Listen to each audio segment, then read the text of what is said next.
New Relight opticals and computerised I clinic. हमारे यहाँ Sarojini hospital के आई स्पेशलिस्ट डॉक्टर अवेलेबल। अपनी आंखों का मुफ्त मुआयना करवाइए। जी हाँ, sun glasses 99 onward, any number glasses from 250।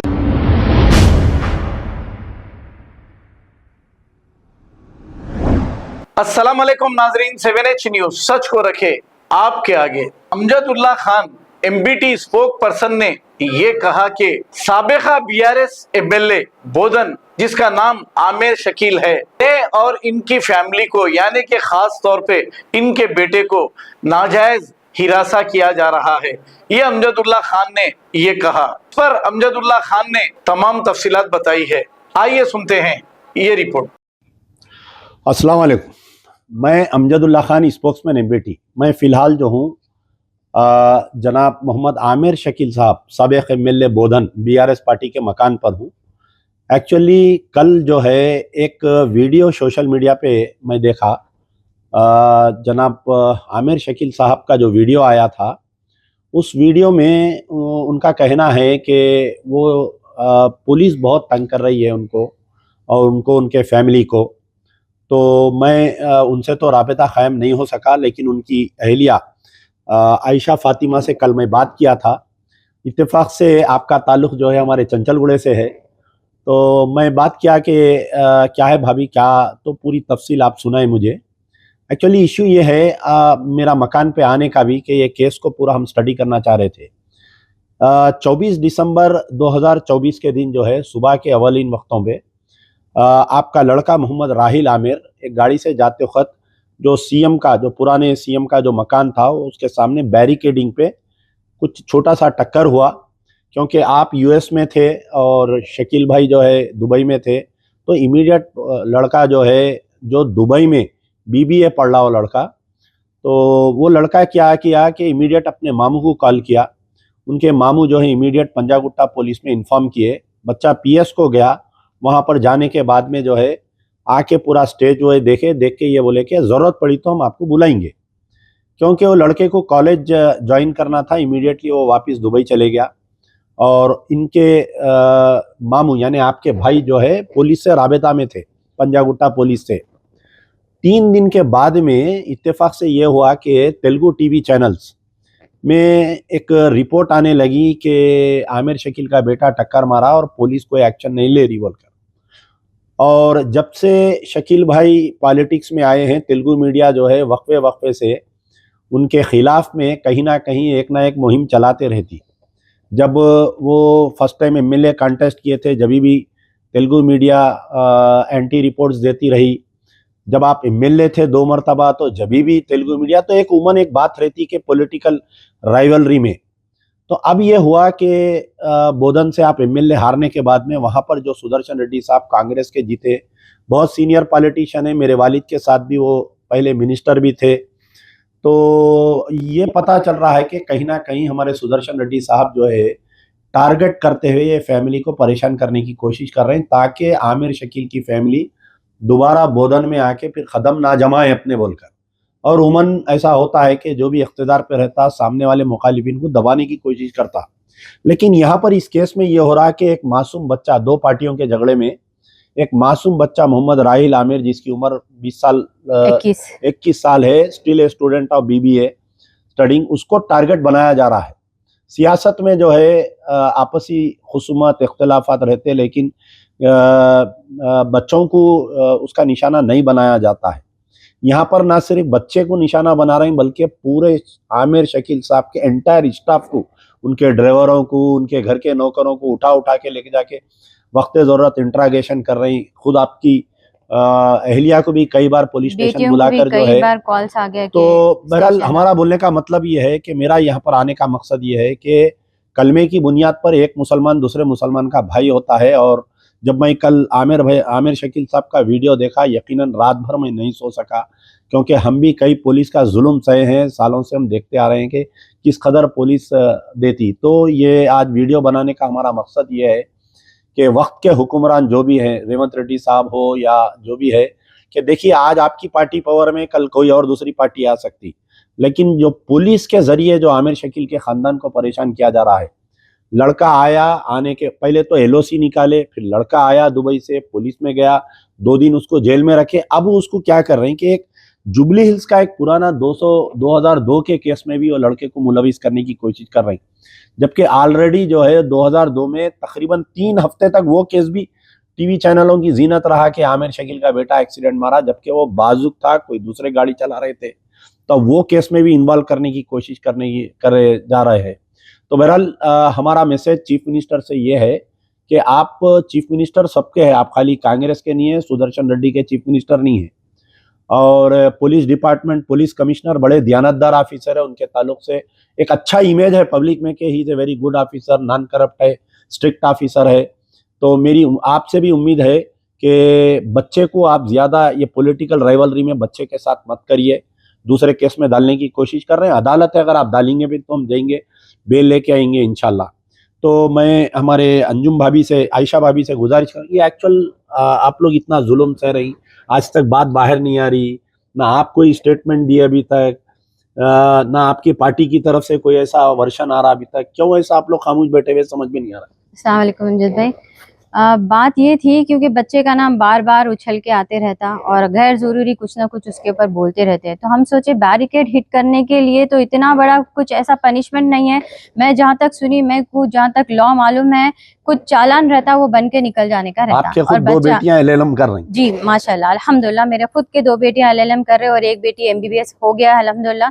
तो इतना तो मुझे भी पता है कि बैरिकेड हिट करने का कुछ चालान रहता जो हो जाता। और बच्चा, जैसे कि मैं बताई, स्टूडेंट है, वापस जाना था, छुट्टियों के लिए आया था, स्टूडेंट था, वापस जाने का था, उसको बोले कि फैमिली फरार हो गई, जो कि गलत बात है। टीवी चैनल में ये बता रहा कि भगोड़ा भगोड़ा बोल के बता रहे हैं बार-बार, जबकि मैं खुद अमेरिका में थी वो टाइम पे और मेरे हस्बैंड दुबई में थे और कारोबारी बेटा सिलसिले में, कारोबारी सिलसिले में।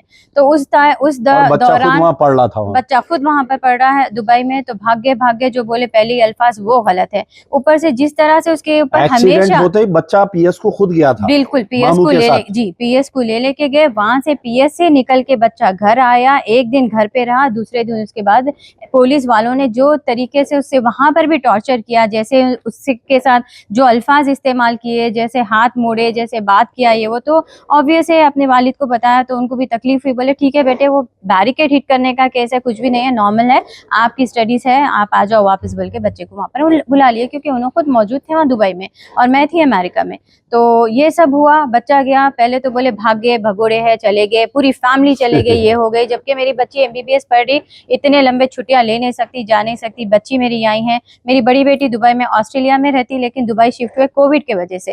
राहिल भी उनका एजुकेशन पूरा 10th तक का ओकरिज में करे, 10th के बाद उन्होंने लिवरपूल ऑफ यूनिवर्सिटी में UK में करे, उसके बाद कोविड के वजह से उनको भी मैं दुबई शिफ्ट कराई, क्योंकि डेडली वायरस था, लॉकडाउन हो रहे थे, बेटा है, बंद हो जा रहा, बॉर्डर्स क्लोज हो जा रहे, तो तकलीफ होके उनको दुबई इजी है जाने आने करने, घर है हमारा अल्हम्दुलिल्लाह, नौकर चाकर सब है, इजी रहता, बोल के उनको मैं दुबई शिफ्ट करवाई। तो वो रीजन से उन्होंने भी दुबई में पढ़ रहे और बच्चे हम सब यहीं जैसे ट्रैवल करते रहते वैसे कर रहे। तो पहला इल्जाम जो लगा है भाग्य वो गलत है।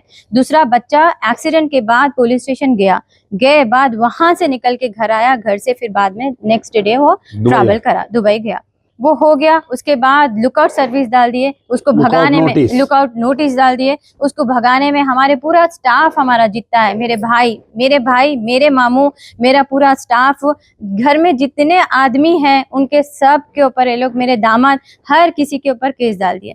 चलो, अब जो पंजागुट्टा में जो बैरिकेडिंग हिटिंग केस है उसमें आपके पूरे अफराद खानदान को और इस दरमियान आपके वालिद का भी इंतकाल हुआ, उसमें आप शिरकत भी नहीं कर सकी, बिल्कुल नहीं कर सकी, क्योंकि शरीफ भाई आपके वालिद जो है कांग्रेस के एक बहुत बड़े सीनियर लीडर थे। जी। और शरीफ भाई मलकपेट में, हैदराबाद ओल्ड सिटी में बहुत मशहूर इंसान है, उनका हाल ही में इंतकाल हुआ, बिल्कुल उम्र से आते ही इंतकाल हुआ उनका, और आप शिरकत भी नहीं कर सके। जी, मैं आ नहीं सकी, बिल्कुल बेशक सही बात है, वो भी एक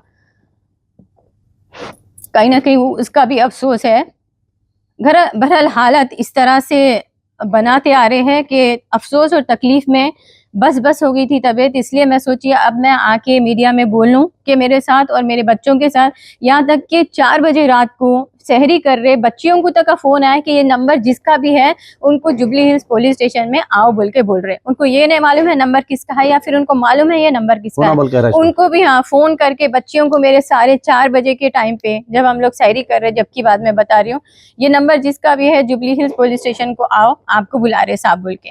तो इस कदर बच्चियों को, मेरे को, बच्चे को, सबको, यहाँ तक के पुलिस वाले आके इतना हंगामा करके गए। लेडीज है नहीं आ सकते, जीवन रेड्डी जो हमारे आरमूर के एक्स MLA है, जो इनके बहुत अच्छे दोस्त है, उन्होंने आके फिर बहस करे। घर में पूरे लेडीज है, वो लोग पर्दा नशीन लेडीज है, वो लोग हिजाब करते, जेंट्स पूरे अंदर, पुलिस वाले कैसा आ सकते बोल के उन्होंने आके बहुत बहस करके लोगों को निकाले। नहीं तो वो लोग इतनी बदतमीजी कर रहे थे यहाँ पर आके। वो सारे वीडियोस भी मेरे पास अभी तक है। घर में घर तोड़ के आ जा, गेट तोड़ के आ जाते, ये अल्फाज। नहीं, इतना सब कुछ हो रहा था मुसलसिल, आप दिसंबर से आज अप्रैल आ गया, फिर आप कभी मीडिया में नहीं आए, कभी बात बाहर नहीं आई, क्या वजह है? क्या मैं बैरिकेड की वजह से इतना होएगा बल्कि दूर दूर तक नहीं सोची। मैं बैरिकेड की वजह से बच्चे को, एक मेरा जो बच्चा मेरा स्टूडेंट है जिसका कोई इन्वॉल्वमेंट नहीं है, कुछ नहीं है, ऐसे बड़े मीडिया में क्यों नहीं आए पूछ रहा हूँ मैं, ये बात बाहर क्यों नहीं लाया? क्योंकि बच्चे को नाम आते कि बच्चे का नाम ऐसी इस तरह से उछाल रहे। लास्ट टाइम भी वैसी, पीना खाना पता नहीं, अपन मुसलमान है, वे अपने पास ये सब चीजें जायज नहीं है, हलाल नहीं है,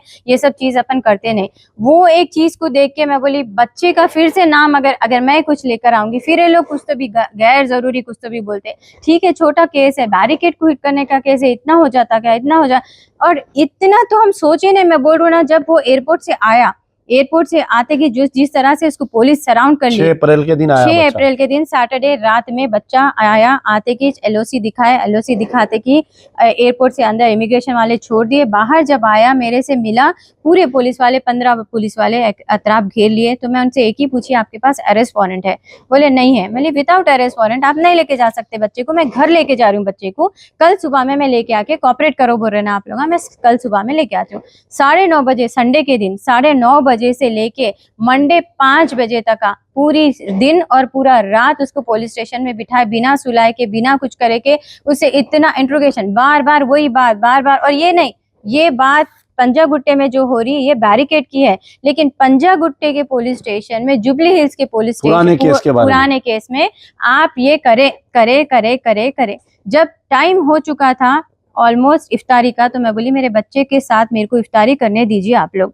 तो काफी टाइम के बाद फिर टाइम दिए वो लोग, बैठी। तो जब मेरा बेटा बोला कि मम्मा एलो बैरिकेड के बारे में कुछ नहीं पूछ रहे, एलो पुराने केस के बारे में बोल रहे, and they are torturing me, body shame कर रहे, वही बातें कर रहे, वही बदतमीजी कर रहे, और हमारे 2 घंटे तक खड़ा दिए, ये करे वो करे, हमारे साथ बहुत बदतमीजी कर रहे। सर को अंकल बोले तो बहुत नाराज, अंकल बोले तो नाराज हुए, जी सर बोलो बोल के उसको खड़ा दिए। जब तक आके उन्हें सर नहीं बोला उसको, क्योंकि वो रेस्पेक्ट है। देखिए अपने पास बच्चों को हम ऐसे ही सिखाए, किसी से भी बात करना है तो अदब और तमीज और तहजीब से बात करना बोल के। बच्चा एक फ्रेंडली सर बोल के, सर नहीं बोल के अंकल बोल के बोला, तो आप बच्चा है, उसको कभी उन्हें पुलिस स्टेशन को कभी ये सब चीजों में कभी गया नहीं, इन्वॉल्व हुआ नहीं, उसको आइडिया नहीं है, मालूम नहीं, उसको प्यार से भी समझा सकते थे। खैर अपनी अपनी तरीका रहता बात करने का। तो उस तरह से उसको काफी सारा वहां पर भी टॉर्चर किया गया, और बार बार यही बोला गया, बता बता के कि तुम थे बोलो, तुम थे बोलो, तुम थे बोलो। उन्होंने बोला मैं था ही नहीं तो मैं कैसा बोलूं, मैं नहीं चला रहा था, मेरा दोस्त चला रहा था। वो सब बातें मेरे को बोला। उसके बाद फिर मैं ACP साहब से वहीं पर 2 मिनट खड़ के बात करी। बोली ACP साहब आप इतना बैरिकेड हिट करने के वास्ते इतनी क्वेश्चनिंग क्यों हो रही, मेरे समझ में नहीं आ रहा। दैट टू 15-20 पुलिस वाले, जैसे क्रिमिनल्स के साथ भी नहीं करते, मैं जहाँ तक समझती हूँ क्रिमिनल्स के साथ भी इस तरह से बात नहीं करते जिस तरह से आप लोग इन्वेस्टिगेशन कर रहे। He is not cooperating. बोली what kind of cooperation you need? बेटा बोला मम्मा ये लोग ये कुछ नहीं पूछ रहे, पुराना पूछ रहे, पुराने केस के बारे में हम करे बोल के बोल रहे हैं। बोले आप नहीं करे तो आप नहीं करे बाबा, आप नहीं बोलना। हाँ मम्मा हम करे नहीं, वो तो सब मालूम है ऑलरेडी, पूरा सही तरीके से इंक्वायरी हुई, जहाँ पर पुलिस वालों का खुद एक क्लिप है, अगर आप लोग जाके देखेंगे तो आपको मिलेगा। वो लोग 100 कैमरेज देख के, और काफी दिन चला, ऐसा भी नहीं है कि ये केस आज हुआ और कल बंद हो गया। 2002 का है वो, जी बिल्कुल। तो ऐसा भी नहीं है 2022 का, जी ऐसा भी नहीं है कि आज हुआ और कल बंद हो गया। वो केस काफी दिनों तक चला, मीडिया में चला, हर जगह मीडिया चला, ट्रायल पुलिस हुआ वो केस जी का? जी बिल्कुल हुआ, सब हुआ। उसके बाद एफआईआर में ना राहिल का कहीं नाम है ना कुछ है, क्योंकि वो लोग अच्छी तरह से इंक्वायरी करे। यहाँ तक कि उनका खुद मानना है कि फिंगरप्रिंट्स भी राहिल के नहीं है स्टीयरिंग पे, और जो चला रहा था उसके ही पूरा है। 100 कैमरे कैमरे से चेक करे। 100 कैमरे चेक करे, ये उनकी खुद जबानी, उनकी खुद लास्ट टाइम के जो कमिश्नर ऑफ पुलिस सीवी आनंद साहब CV थे, वो आनंद खुद साहब। एक नो नॉनसेंस ऑफिसर है, वेरी स्ट्रिक्ट ऑफिसर। तो लास्ट टाइम का जो 2002 का केस था, 2022 का केस था, वो भी तकरीबन 3 हफ्ते तक वो मीडिया की जीनियत बना हुआ रहा, तेलुगु मीडिया की। तो बहरहाल वो बच्चा जभी भी बाजुक था बोला। अब ये छोटा सर का ये इंसिडेंट लेके इतना बड़ा वाकया हो रहा, तो मैं पहले तो हमारे चीफ मिनिस्टर रेवंत रेड्डी साहब से गुजारिश करूंगा कि आज आप पावर में, कल कोई और पावर में आ सकता।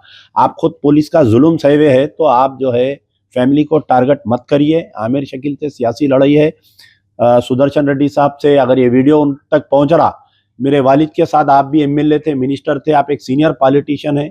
सियासी लड़ाई अपनी जगह है, बच्चों को ऐसा बीच में टार्चर नहीं करना, क्योंकि पुलिस में एक आम बात ये हो रही कि आने वाले दिनों में सुदर्शन रेड्डी साहब होम मिनिस्टर बनते, इसलिए उनके गुड बुक्स में रहना बोल के भी बोल रहे हैं ये लोग। New Relight opticals and computerised I clinic. हमारे यहाँ सरोजनी हॉस्पिटल के आई स्पेशलिस्ट डॉक्टर अवेलेबल। अपनी आंखों का मुफ्त मुआयना करवाइए। जी हाँ, sun glasses 99 onward, any number glasses from 250 onward, contact lenses any colour ₹99 onward. जो हजरात 60 साल की उम्र से ज्यादा है, हज और उम्रा जाना चाहते हैं, उनके लिए बिल्कुल free number glasses, free home delivery और free eye checkup. New Relight optical, Talab Katta, main road, opposite to Baba Bahauddin दरगाह। मोबाइल 9848392127। खबर है शहर की, खबर है गाँव की, खबर है सारी दुनिया की। 7H न्यूज पसंद आए तो लाइक कीजिए, शेयर कीजिए और सब्सक्राइब करना ना भूलें। 7H news.